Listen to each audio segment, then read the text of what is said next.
여러분 살아오시면서 인생이 무엇이라고 생각을 하십니까?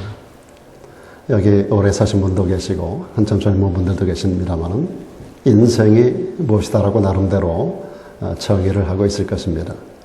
인생에 관한 정의가 참 많이 있겠습니다만 가장 정확한 정의는 성경에서 말하는 정의가 되겠죠. 성경은 인생이라고 하는 것은 이런 것이다라고 하는 아주 간단한 명제의 말씀을 주고 있습니다. 야고보서에서 5장 가운데 인생은 이런 거야. 인생은 고난 당하는 것이야. 근데 고난만 있는 게 아니라 기쁨도 있어. 그리고 살다 보면 많은 질병 가운데 떨어지는 거야. 그래서 너희 가운데 고난 당하는 자가 있느냐? 너희 가운데 기뻐하는 자가 있느냐? 너희 가운데 병든 자가 있느냐? 이 세 가지를 질문으로 던집니다. 그에 대한 해결책으로 저는 기도하라 그랬고 찬송하라 그랬고 교회 장로들 하나님의 종들을 모셔다가 위하여 기름을 바르며 기도하라고 말씀하고 있는 것입니다. 중요한 것은 인생이라는 것은 이 세 가지 반복이다라고 하는 것을 야고보를 통하여 가르쳐주고 있습니다. 이 야고보는 예수님의 젖동생입니다. 마리아가 낳은 예수님 다음으로 이 땅에 태어난 사람인데 그 사람이 인생을 바라보면서 자기 형님이 이 땅을 왔다가 가시는 그 모든 과정을 보면서 그리고 이 땅을 살아가는 모든 과정 가운데서 인생이라고 하는 것을 이렇게 노래하는 거예요. 우리 가운데 고난 당하는 자가 있느냐? 찬송하는 자가 있느냐? 병든 자가 있느냐? 그런데 여러분 이 세 가지가 계속해서 반복되는 것이 우리 인생인데 이 세 가지 가운데 가장 많은 부분을 차지하는 것이 고난에 관련된 것입니다. 한 사람도 고난을 피해갈 수 있는 사람은 없습니다.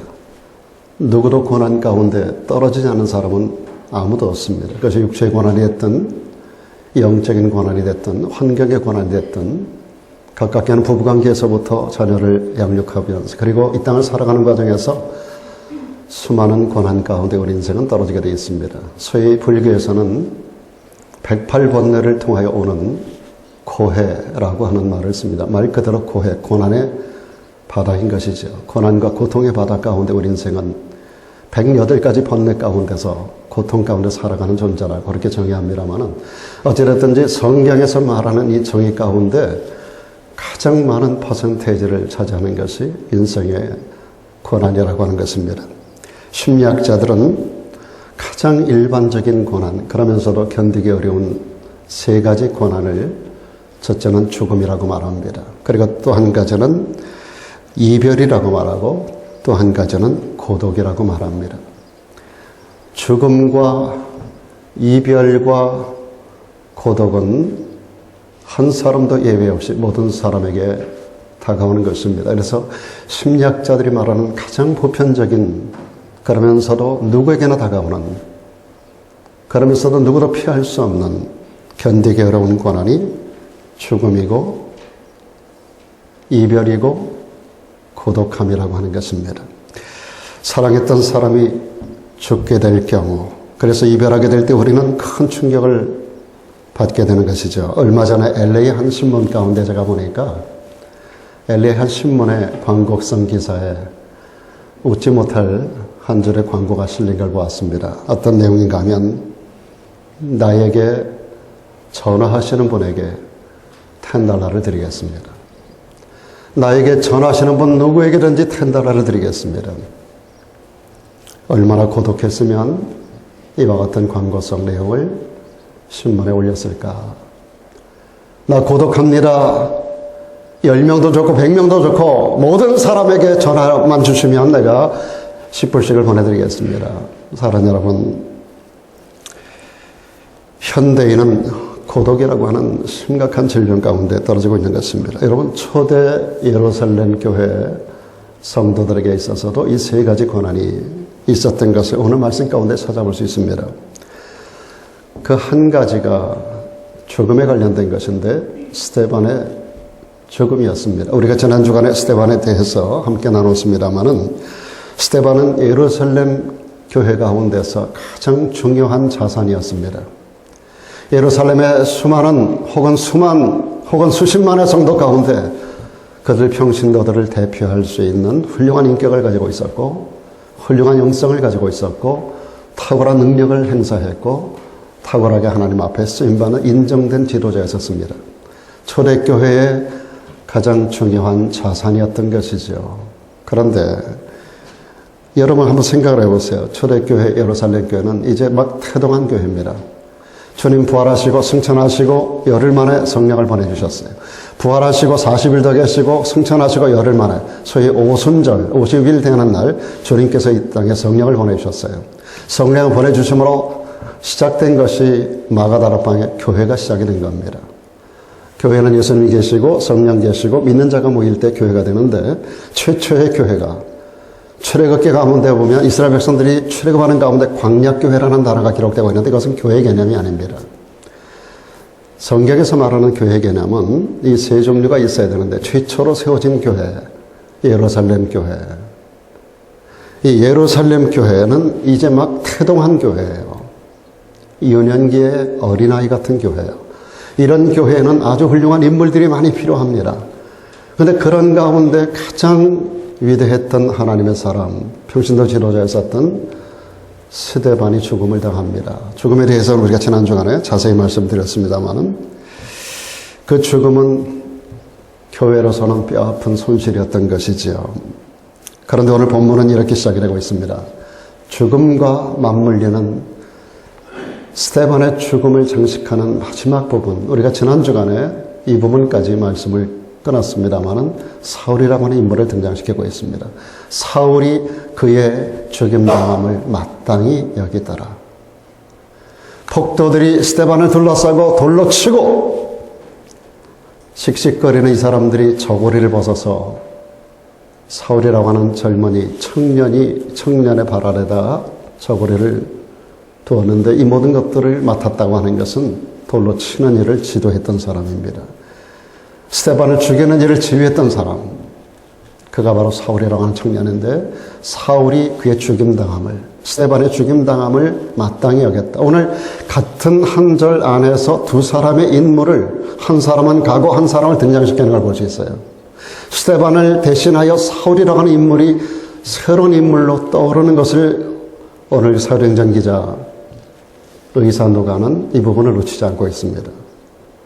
스데반의 시대를 보내면서 사울의 시대를 여는, 오늘 여기 8장 1절의 이야기는 굉장히 중요한 한 터닝 포인트가 되고 있습니다.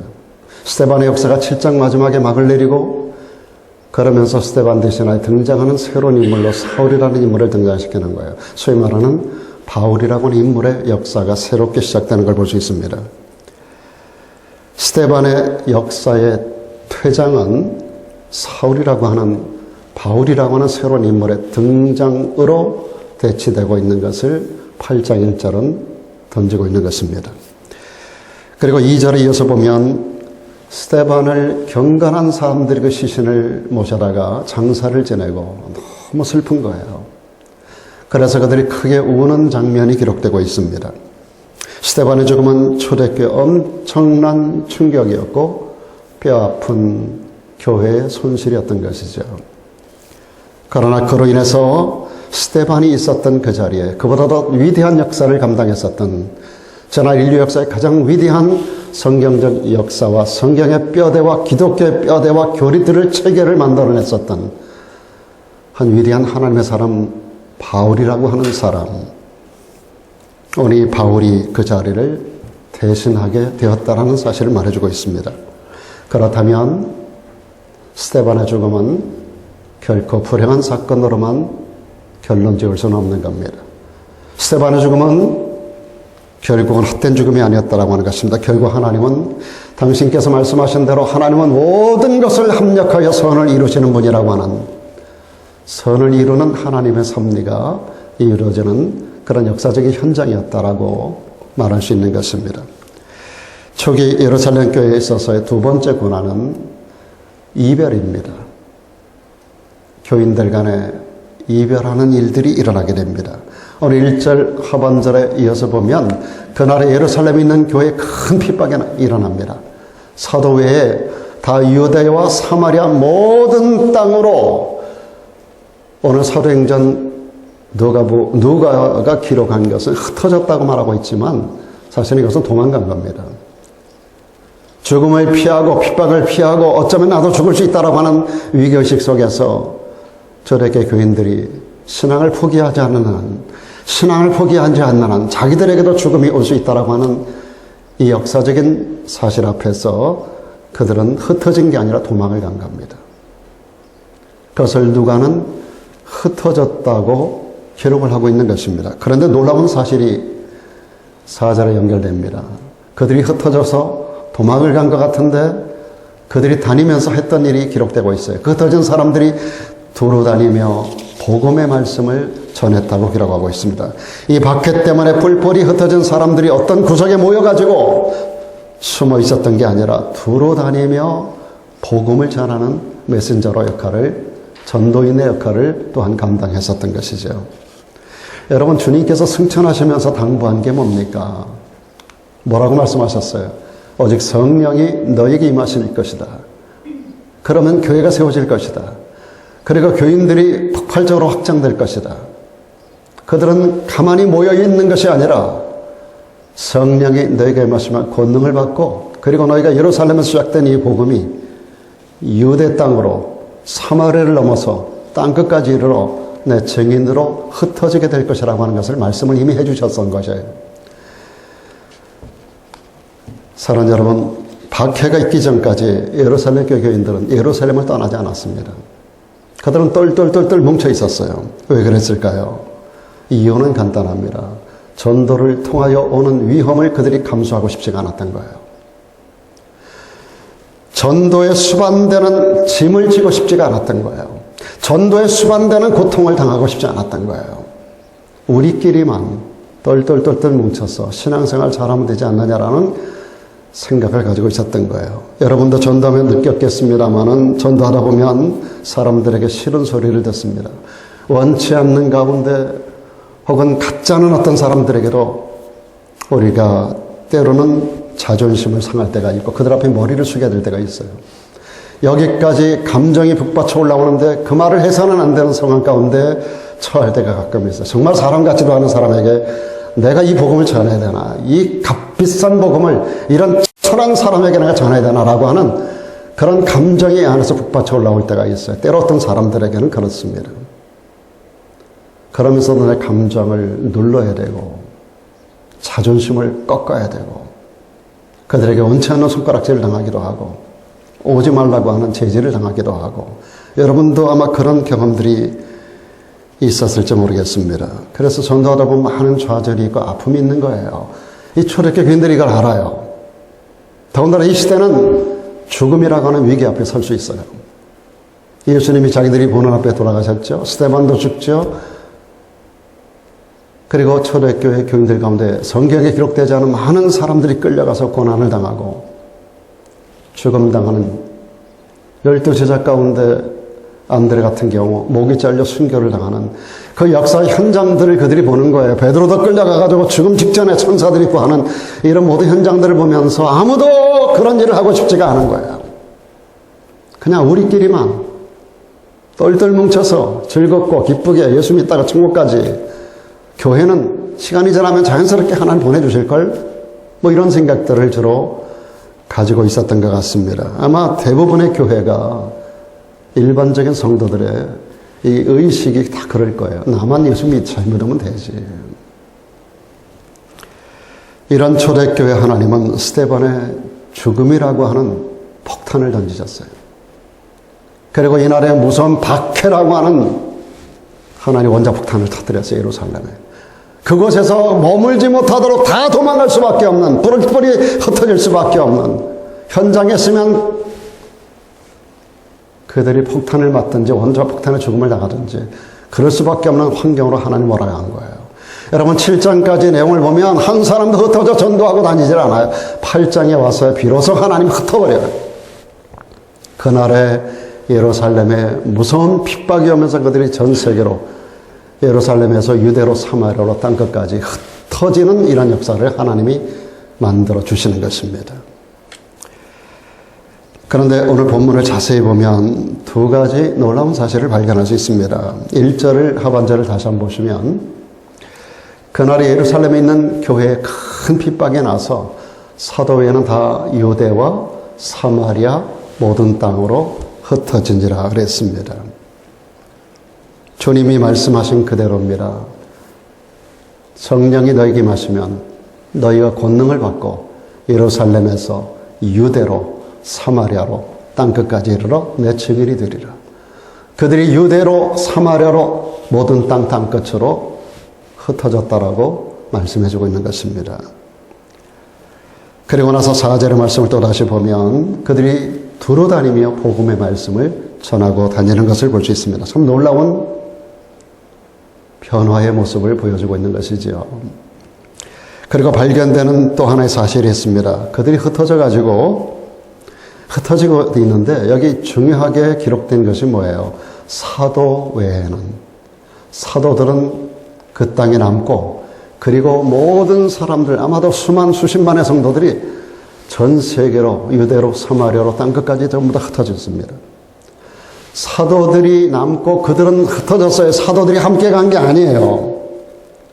그들이 예루살렘에 있었을 때는 사도들의 영향력 아래, 그들의 영적 권위 아래서 소위 말하는 그들의 목회 방침을 따르고 설교도 듣고 가르침을 받고 그렇게 신앙생활을 잘할 수가 있었어요. 근데 이제는 사도들과 떨어질 수밖에 없는 사도들과의 이별, 공동체가 파괴되고 이별되는 것뿐만이 아니라 사도들과도 이별을 하게 돼요. 뭘 얘기하는 겁니까? 부모 잃은 자식같이 되는 거예요. 영적으로. 이 사도들은 오늘날의 목회자 아닙니까? 이 목회자들이 이제는 없는 거예요. 자기들 스스로가 신앙생활 하지 않으면 안 되는 그런 상황이 돼버리고 말았던 거예요. 12명이 그 흩어진 곳을 다 찾아다니면서 목회하고 다닐 수가 없습니다. 돌아다니면서 이렇게 설교하고 다닐 수가 없어요. 어디로 갔는지 12명이 어떻게 다 찾아다니면서 그들을 목회하겠습니까? 여러분 12명의 사도 외에는 그 땅에 남겨진 자가 없이 전부 다 뿔뿔이 전 세계적으로 흩어진 거예요.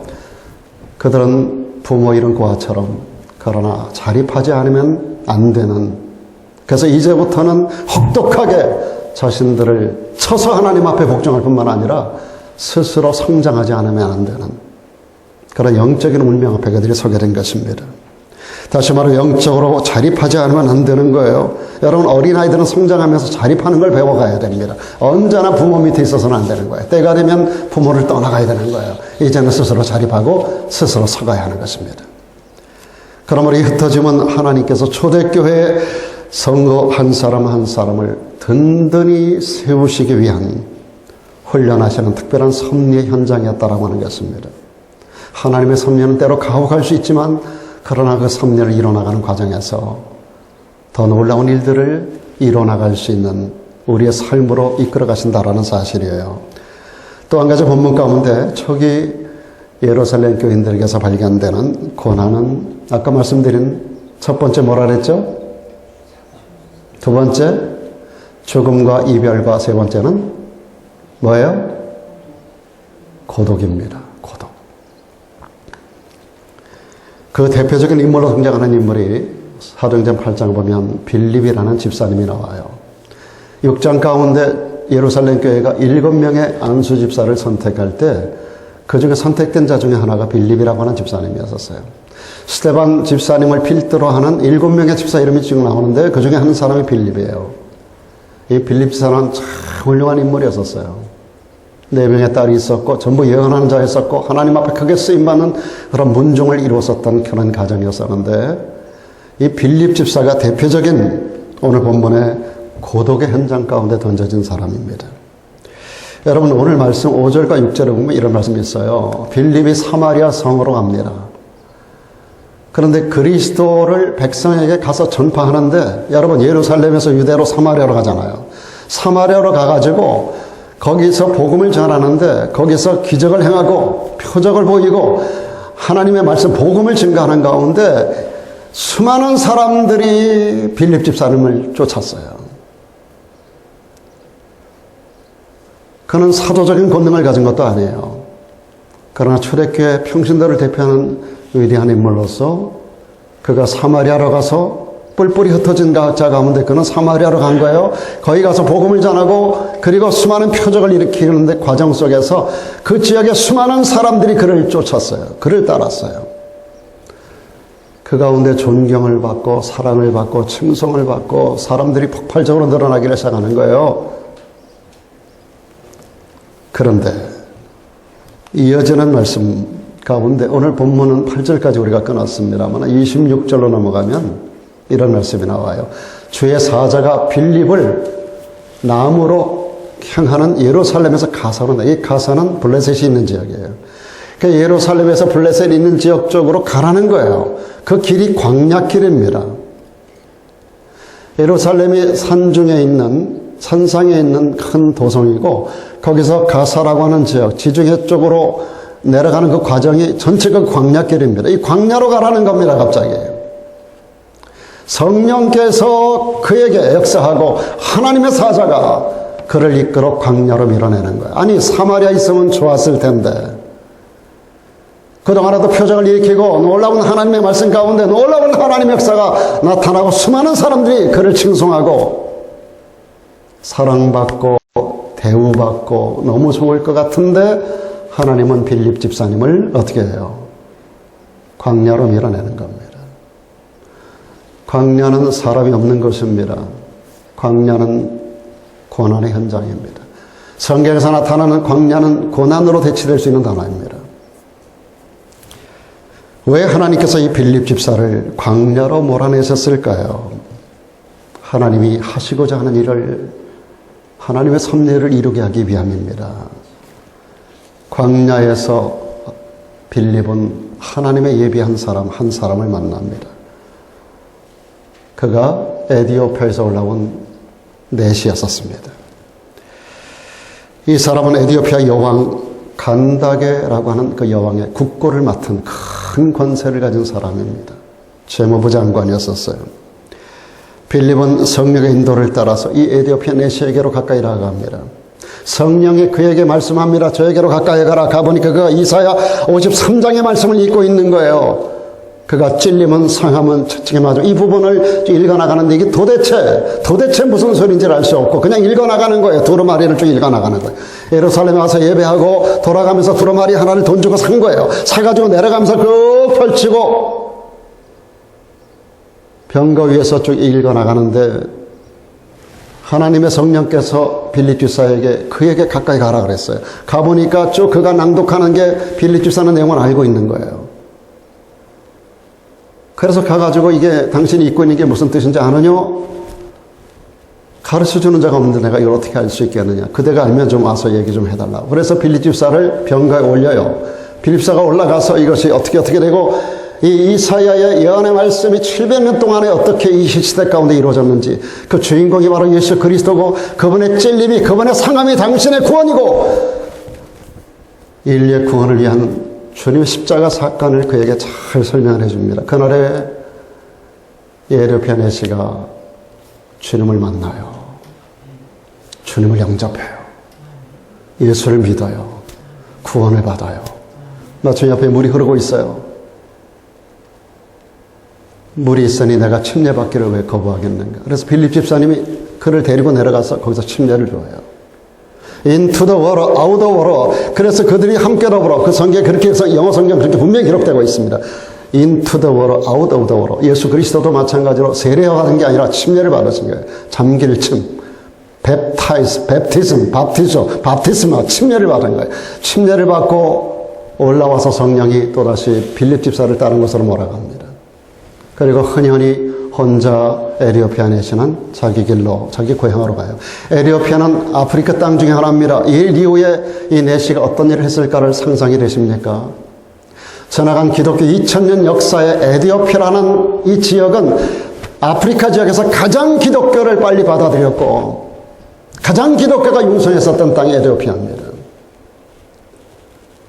이 선한 영향력을 나타내기 위해서 하나님은 빌립이라는 사람에게 고독함을 허락하신 거예요.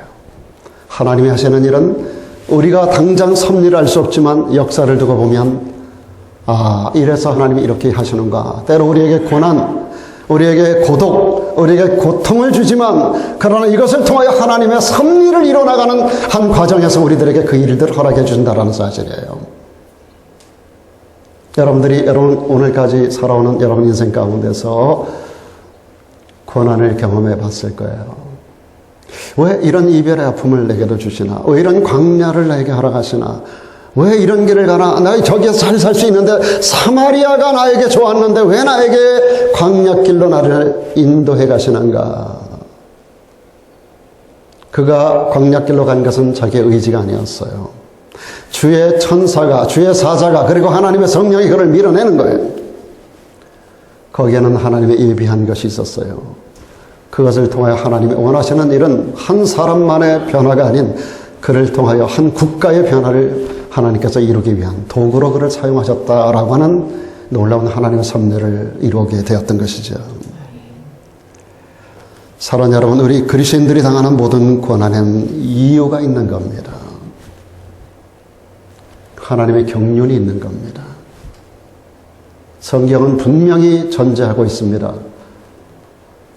성도의, 하나님의 백성의, 주의 종들의 형통을 하나님이 기뻐하신다 했습니다. 여러분들이 형통하기를 주님이 기뻐하는 줄로 믿으시기 바랍니다. 그런데도 우리에게 고난을 주시는 이유, 그것을 통하여 우리가 생각하지 않은 또 다른 형통의 길을 열어주기 위함이에요. 우리가 가는 길이 높은 산일 수 있어요. 그러나 하나님 그 산을 낮춰주겠다 그랬어요. 골짜기가 있을 수 있어요. 하나님이 그 골짜기를 메우겠다 그랬어요. 광야가 있어요. 그러나 그 광야길에 대로를 열어주겠다라고 하나님 우리에게 말씀하는 거예요. 사랑하는 여러분, 높은 산이 있어도, 골짜기가 있어도, 광야가 있어도 가면 산이 낮아지고 골짜기가 메워지고 광야가 새로운 길이 열리게 되는 줄로 믿으시길 바랍니다. 오늘 우리가 살아가는 인생길이 내가 이해할 수 없는 그런 고난이 우리 앞에 예비될 수 있어요. 하나님은 멀리 떠나가 계신 것 같은 느낌이 올 때가 있어요. 나와는 전혀 관계없는 하나님같이 느껴질 때가 있어요. 그러나 그렇지 않습니다, 여러분. 그분은 멀리 떠나가 계시잖아요. 여러분, 그분의 불꽃 같은 눈동자가 날마다 여러분을 주시하고 있음을 기억하시기를 바랍니다. 그분은 멀리 떠나 계신 분이 아니에요. 내가 나의 의로운 오른손으로 나를 붙들어 주겠다라고 말씀하는 분. 그 손이 우리와 함께하고 있음을 기억하시기를 바랍니다. 그러므로 믿음으로 모든 고난을 잘 극복해서 하나님의 섭리와 경륜과 뜻을 이뤄나가는 여러분 모두가 되기를 축원합니다. 이 이야기에 승리의 비결이 있습니다. 우리에게 주는 승리의 비결과 그리고 주는 교훈이 있습니다. 초대 예루살렘 교인들은 여러 가지로 엄청난 고난, 죽음과 이별과 광야의 고난을 당했지만 이 모든 것을 딛고 승리를 했습니다. 그들이 고난당하면서도 놀라운 일들을 이루고 승리할 수 있었던 비결이 뭘까요? 한 3가지 정도가 오늘 본문에서 발견이 됩니다. 하나는 초대교회 성도들이 어떤 고난 속에서도 포기하지 않았다라고 하는 사실입니다. 여러분, 포기하지 않기를 축원합니다. 만일 초대교회 성도들이 좋은 지도자 스데반을 잃어버리고 또 무서운 박해를 당하는 가운데서 그들이 신앙을 포기했다면 어떻게 되었을까요? 무서운 박해 때문에 모든 사람들이 흩어지게 됐을 때 우리에게 희망이 없다고 생각하고 신앙을 포기했으면 어떻게 됐을까요? 빌립이 고독한 광야에 던져졌을 때 거기에서 절망하고 좌절했다면 어떻게 됐을까요? 여러분, 히틀러 시대에 유명한 심리학자 한 사람이 수용소에 감금됐습니다. 빅터 프랭클이라고 하는 박사입니다. 그가 후일 의미요법의 창시자가 되었는데요. 자기가 갇혀있는 수용소에 그 유대인 동료들이 죽어져 나가는 가운데 보니까 그 순서가 있더라는 거예요. 어떤 순서에 의해서 사람들이 죽어져 나가는가 보니까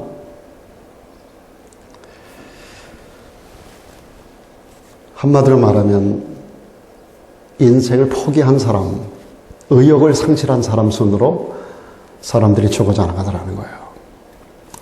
고문을 받아서 죽어가는 게 아니더라는 거예요. 고문은 참혹했지만 고문을 받는다고 죽는 게 아니더라는 거예요. 그 사람의 건강 상태가 나빠서 죽는 것도 아니더라는 거예요. 중요한 것은 소망을 잃어버린 사람들. 생을 포기하는 순서대로 사람들이 죽어가더라는 거예요. 그런데 여러분, 초대교회 그리스도인들은 그 엄청난 고통 중에서도 포기하지 않았어요.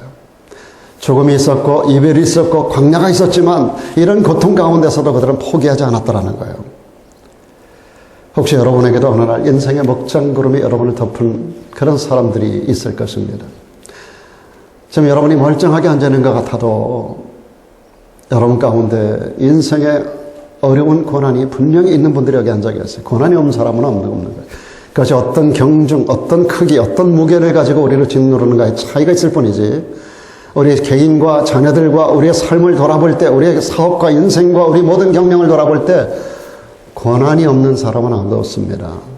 사랑 여러분, 폭풍우가 달아오고 고난이 여러분을 짓누르고 있지만 포기하지 마십시오.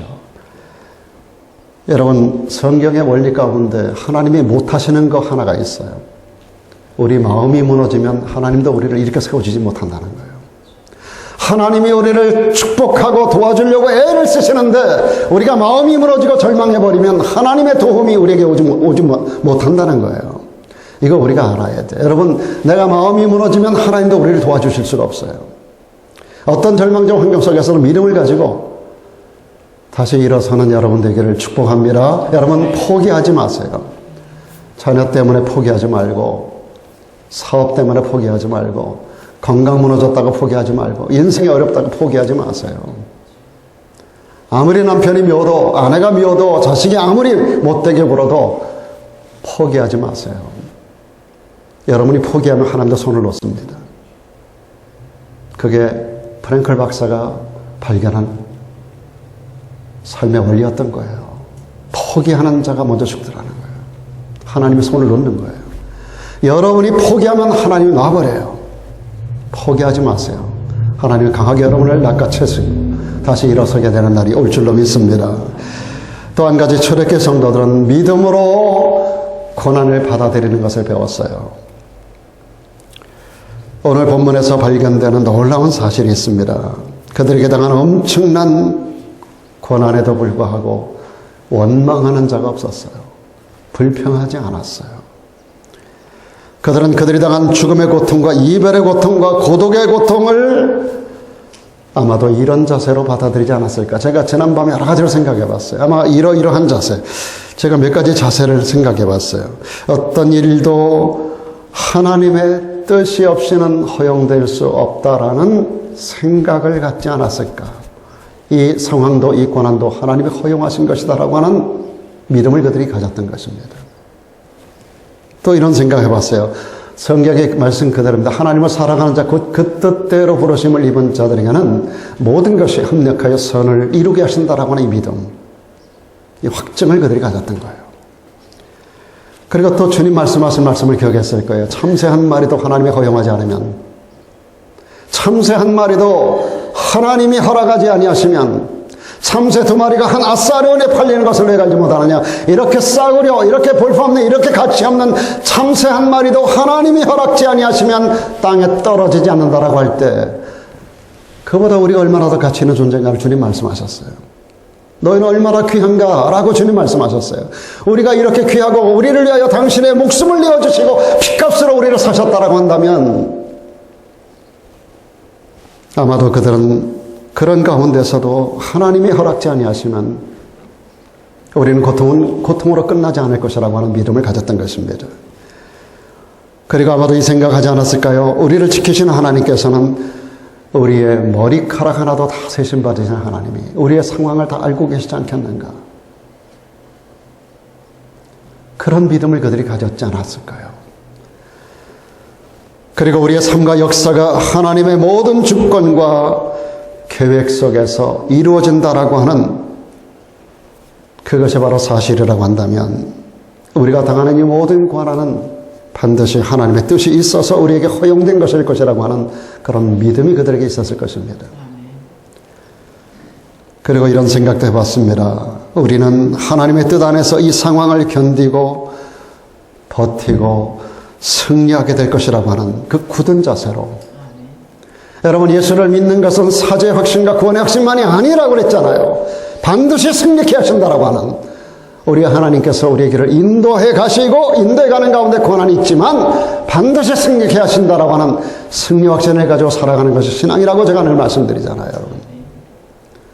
여러분, 사죄의 확신과 구원의 확신만이 아니라 인도의 확신과 승리케 하시는 확신, 그리고 기도하는 것마다 응답하신다라고 하는 확신, 궁극적으로 우리를 광야에서 머물지 아니하고 가나안 땅, 영적 천국, 가나안 땅 천국까지 우리를 이끌어 가신다라고 하는 천국 입성의 확신까지를 우리가 놓아서는 안 된다라고 하는 거예요. 아마도 초대교회 교인들은 제가 지금까지 밤새도록 묵상하며 받은 이 6가지 이런 내용들을 성경 말씀에 기초해서 그들이 이 모든 것들을 붙들지 않았을까. 이것을 붙들고 그들이 이 고난의 역사를, 죽음이 있고 그리고 이별의 아픔이 있고 그리고 고독의 현장 가운데서도 자기를 지키고 승리할 수 있었던 비결이 이런 비결이 아니었을까. 여러분, 인생을 살며 여러분에게도 분명히 고난은 옵니다. 고난의 파고가 크든 작든 여러분에게 때리고 옵니다. 쉴 새 없이 바닷가에 서면 쉴 새 없이 파도가 와요. 파도가 쉬지 않아요. 잔잔한 파도가 있지만 거친 파도가 오는 날이 와요. 콧노래 부리고 뱃놀이 할 수 있지만 뱃놀이 할 수 없는 날이 분명히 옵니다. 그런 거친 파도 앞에서 땅 밑이 얼스퀘게 일어나서 땅이 뒤집어지고 바닷물이 뒤집어지고 쓰나미가 우리 인생을 파괴하기 위해 달려올 때가 있을 수 있어요.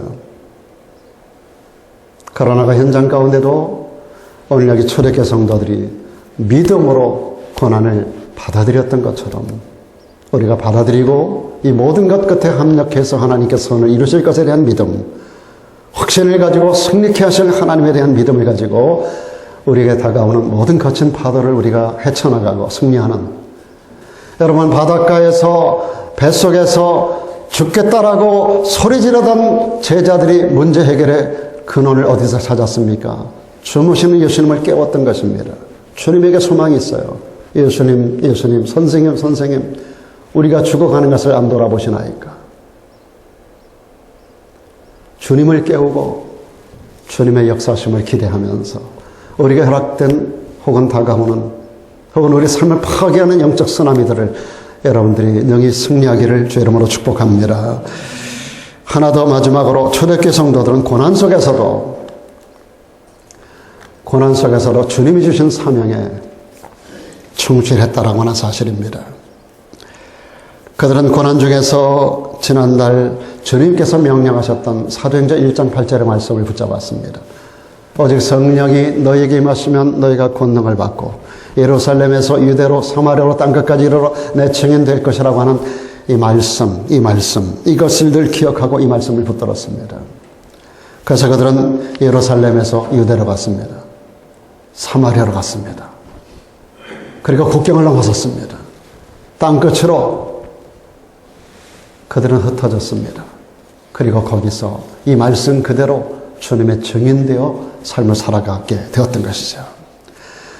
지난주에 제가 여러분에게 독일 수용소에서 고통 중에 살아남았던 코리텐 붐 여사에 대해서 말씀을 드렸습니다마는 같은 시기에 다카우라는 또 다른 수용소에 크리스찬 리가라고 하는 젊은이가 갇혀 있었던 이야기를 제가 함께 읽었습니다. 이분이 본회퍼 목사님, 그는 히틀러를 저항하다가 죽음을 당하잖아요. 우리가 부르는 노래 뭐 있죠? 그분이 지은 거? 선한 능력으로 본회퍼 목사님. 그분이 나치 히틀러를 저항하고 히틀러를 죽게 하기 위해서 공작을 꾸미다가 발각되어 죽음을 당하는데 그와 함께 했었던 사람 중에 하나가 크리스찬 리가입니다. 주동자였던 본회퍼는 죽음을 당하고 크리스찬 리가는 감옥에 갇혀요. 본회퍼 목사님만큼 믿음이 든든했었던 청년이었어요. 그 무서운 수용소에 들어왔을 때 처음에 그는 그 처절한 절망적 상황 안에서 자기 삶을 포기했었습니다. 그러다가 한 달에 한 번씩 외부에서 편지가 들어오는 것을 허용을 받았다고 그래요. 그래서 한 달에 한 번씩 편지가 들어오는 일이 있었는데 자기 아내에게서 짧은 내용의 편지 한 장이 도착을 했습니다. 그 편지 내용은 아주 간단한 내용이에요. 하나님 말씀 성경이 기록되고 있는 거예요. 성경 구절 이겁니다. 세상의 군왕들이 나서며 관원들이 함께 모여 주와 그 그리스도를 대적하도다 하시니로소이다. 과연 헤롯과 본디오 빌라도는 이방인과 이스라엘 백성과 합동하여 하나님의 기름 부으신 거룩한 종 예수를 거스려 하나님의 권능과 뜻대로 이루려고 예정하신 그것을 행하려고 이 성에 모였나이다. 주여, 이제도 저들의 위협을 하감하옵시고 또 종들로 하여금 담대히 하나님의 말씀을 전하게 하여 주옵시며, 이 내용을 그 아내가 본회퍼 목사님 같은 차원의 믿음을 가지고 있었던 평신도 지도자들 가운데 크리스천 라거와 그 아내가 이런 믿음을 가지고 이런 절박한 환경 속에서 세상의 고난 같은 히틀러에 의해서, 나치 독일에 의해서 우리가 고난을 당하고 있지만 하나님 앞에 이렇게 기도하라는 거예요. 하나님이 함께 하신다. 주가 저의 위협을 하감해 주세요. 이런 가운데도 담대하게 하나님의 말씀을 전할 수 있게 해주세요. 이 격려의 메시지를, 하나님의 말씀을 기록해서 남편 크리스찬 리거에게 편지를 보내는데, 이거 읽으면서 크리스찬 리거가 그냥 접어서 옆에 집어던졌습니다. 이 내용이 나와는 무슨 관계가 있는가? 이런 절망적 환경 안에서 이 내용이 나에게 무슨 의미가 있는가? 매일같이 수용소에서 죽어나가는 사람들, 수많은 고난의 현장, 취조와 박해 속에서 거의 죽기 직전에 양의 작은 분량의 음식을 보급받으면서 이 절망적 상황 속에서 이 말씀은 나에게 아무 의미가 없어 라고 생각을 했어요. 그렇게 며칠을 지내는데 하루는 이 크리스찬 리거가 취조를 받기 위해서 끌려갑니다. 한 명씩 끌려나가는 가운데서 자기와 마치 이렇게 앞에서 이렇게 마주오는 한 분에게서 지나가다가 자기 주머니에 뭐 하나 이렇게 집어넣어 주더래요. 살짝. 그분은 나중에 알고 보니까 목사님인데, 그분도 이제 그 죄수로 들어와 있는 사람입니다. 취조받고 나오고, 이 사람 취조받으러 들어가는데, 들어가고 나오면서 자기 주머니에다 뭔가를 집어넣어 줬다는 거예요. 하나의 쪽지가 있었어요. 나중에 취조받고 나와서 이것을 펼쳐봅니다. 놀라운 사실이 그 안에 이 말씀이 적혀 있더라는 거예요. 젊은이, 하나님에 대한 믿음을 거두지 마시오. 그리고 밑에 바로 이 사도행전 4장 26절로 29절 말씀이 기록되어 있더라는 거예요. 오늘 이 말씀을 읽으면서 그가 전율을 느낀 거예요. 어떻게 이렇게 똑같은 말씀을 두 사람에게서 이곳에서 받을 수 있을까? 이건 우연한 일이 아니라 하나님이 살아계시며 나와 함께 하신다라고 하는 증거다. 그리고 나에게 주시는 사명이라고는 생각했었던 거예요. 그는 거기서 하나님이 주시는 사명을 깨닫고 이렇게 결심합니다. 나도 여기에서 하나님의 역사심과 그리스도의 복음을 전하리라. 담대히 하나님의 말씀을 전하리라. 그 가운데 죽더라도 내가 이 말씀, 여기서 주시는 29절의 말씀 그대로 내가 복음의 말씀을 이곳에서도 한번 전해버리라. 그는 바울처럼 자기를 신문하는 독일 군인들에게, 그리고 함께 수용되어 있는 모든 죄수들에게 하나님의 말씀을 전하기를 시작을 합니다. 훗날 역사는 이렇게 증언하고 있습니다. 이 다카우 수용사가 크리스찬 리거라고 하는 사람을 통해서 당시에 산재했었던 수많은 수용소 가운데 가장 뜨거운 그리스도인 공동체가 되었다라고 기록이 남겨 있습니다. 전쟁이 끝나고 이 수용소는 모든 수용소 가운데 가장 많은 생존자를 남긴 수용소가 되었습니다. 그리고 크리스찬 리거는 전쟁이 끝난 다음에 이 다카오 수용소의 안내원이 되었습니다. 평생을 거기에서 안내하다가 세상을 떠나요.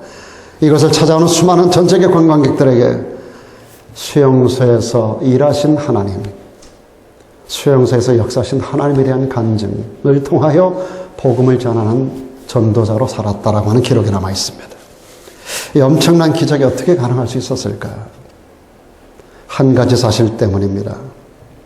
크리스천 리거가 이 최악의 상황 속에서 하나님이 맡겨주신 사명을 깨달았다는 것이고, 이 사명이 절망적 환경이지만 사명을 감당하다가 나 죽으리라는 믿음을 가지고 감당해 나갈 때 그는 이런 기적을 만들어내었었던 것이죠. 그는 이때 상황을 기록으로 이렇게 남겼습니다. 주께서 여기 나를 두셨다면 여기서 나에게 할 일이 있다는 것이다. 여러분, 그 믿음을 가지고 이 교회에 계십니까? 주께서 나를 여기 두셨다면 할 일이 있어서 나를 이곳에 보내주신 것이다. 살아계신 하나님께서 그리스도의 복음을 전하고 하나님의 사랑을 말하도록 나를 여기 이 자리로 인도하신 것이다 라고 그는 기록하고 있습니다. 마찬가지로 초대교회 성도들은 엄청난 고난의 현장 속에서도 예수 그리스도께서 그들에게 맡기신 사명을 깨달았던 거예요. 그들은 죽음 가운데도 사랑하는 가족을 떠나오고 고향을 떠나오는 이별 가운데도, 그리고 그들은 광야길에 행하는 고독한 역사하심 가운데도 사명을 깨닫고 그가 누가 됐든지, 에티오피아 내시가 됐든지 혹은 불특정 다수의 수많은 사람들에게 이 사명을 이루어나가는 과정에서 복음 증거의 사명자들로 역할을 감당해 나갔던 것이죠. 그래서 그들이 오늘 기독교의 위대한 선구자들이 된 겁니다. 이 초대교회의 역사가 이런 성도들의 모습이 오늘 우리들에게까지 복음을 전해오는 한 통로로 그들이 쓰임을 받게 되었다라고 하는 겁니다. 오늘 다시 묻겠습니다. 여러분에게 어떤 고난이 있습니까? 고난 앞에 여러분이 어떤 태도를 가지고 대하고 계십니까? 오늘 여러분의 마음은 어떤 마음을 가지고 그 고난들을 접하고 계시고 여러분들이 이해하고 계십니까? 그리고 이 고난적인 환경 안에서 여러분이 하나님 앞에 어떻게 기도하고 계십니까? 어떤 상황에도 포기하지 마십시오. 믿음으로 이 고난을 받아들이십시오. 그리고 그 모든 환경 속에서도 하나님께서 내게 어떤 사명을 주셨는가를 생각해 보십시오. 그리고 사명에 여러분의 인생을 한번 던져보십시오. 반드시 놀라운 일이 여러분의 생애 가운데도 크리스천 리거의 변화의 현장 가운데 기적의 현장이 만들어진 것처럼 여러분의 생애에도, 우리의 생애에도 그런 일들이 일어나게 될 줄로 믿습니다. 오늘 하나님은 여기까지 에베네셀로 우리를 인도하셨습니다. 그리고 임마누엘로 우리 가운데 함께 하십니다. 그리고 여호와 이레로 우리의 미래를 놀라운 역사하심 안에 계획하시고 이끌어 가실 줄로 믿습니다.